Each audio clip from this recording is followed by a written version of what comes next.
శ్రీ విఘ్నేశాయ నమః, శ్రీరామాయ నమః, శ్రీ హనుమతే నమః.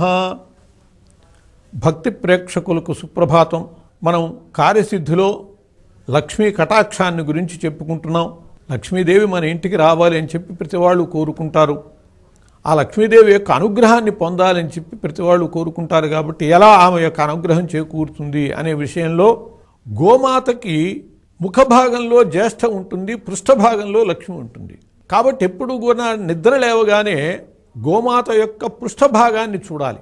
మనకెక్కడన్నా గోవు దర్శనం ఇచ్చినా కూడా మనం గోవు యొక్క వెనక భాగానికి నమస్కారం చేయాలి, పృష్ఠభాగానికి కానీ ముఖానికి కాదు నమస్కారం చేయవలసింది. అసలు ముఖానికి నమస్కారం ముఖం మీద చేయవేస్తే అసలు కుమ్ముతుంది కూడా. అందువల్ల అసలు గోమాతకి మనం నమస్కరించవలసినటువంటి స్థానము పృష్ఠభాగం. గోవులో సకల దేవతలు స్థానాన్ని పొందారు. చివరికి వచ్చింది లక్ష్మీదేవి.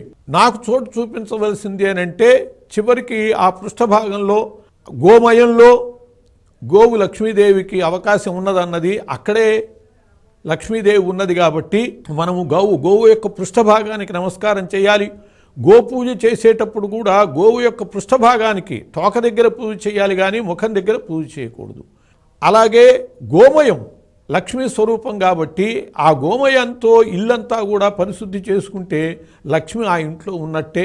ఈ విధమైనటువంటి విషయాల్ని మనం గోవు ద్వారా మనం లక్ష్మీ కటాక్షాన్ని పొందటానికి వినియోగించుకోవాలి.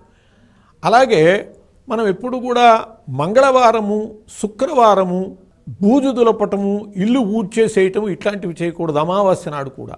ఇవి లక్ష్మికి ఇష్టములైనటువంటి రోజులు.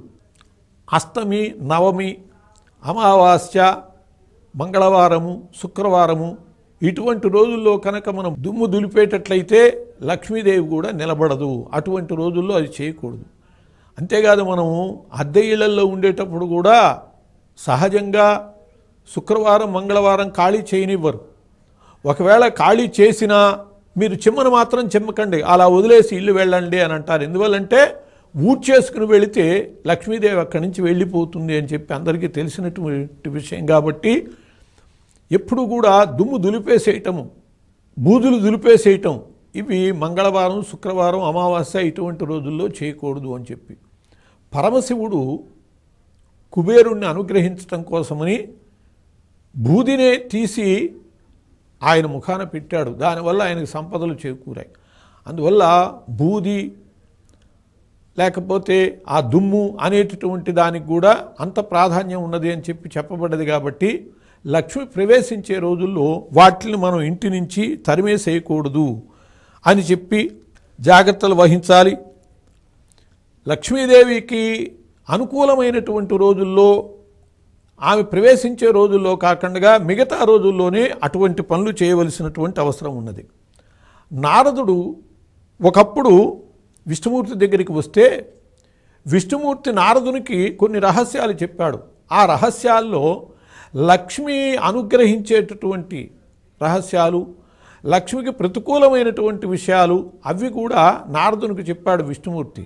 నారదుడికి లక్ష్మి ఎందుకు, సంపదలతో ఆయనకి పని ఏమిటి అని అంటే ఆ నారదుని ద్వారా లోకానికి హితము తెలియాలి. లక్ష్మీ కటాక్షాన్ని లోకం పొందాలంటే ఎలా ఉండాలో నారదుని ద్వారా తెలియాలి అని చెప్పి పరమ రహస్యములంటూ ఆ నారదునికి విష్ణుమూర్తి చెప్పడం జరిగింది. నారద, లక్ష్మి ఉండేటటువంటి చోట్లు చెబుతున్నాను.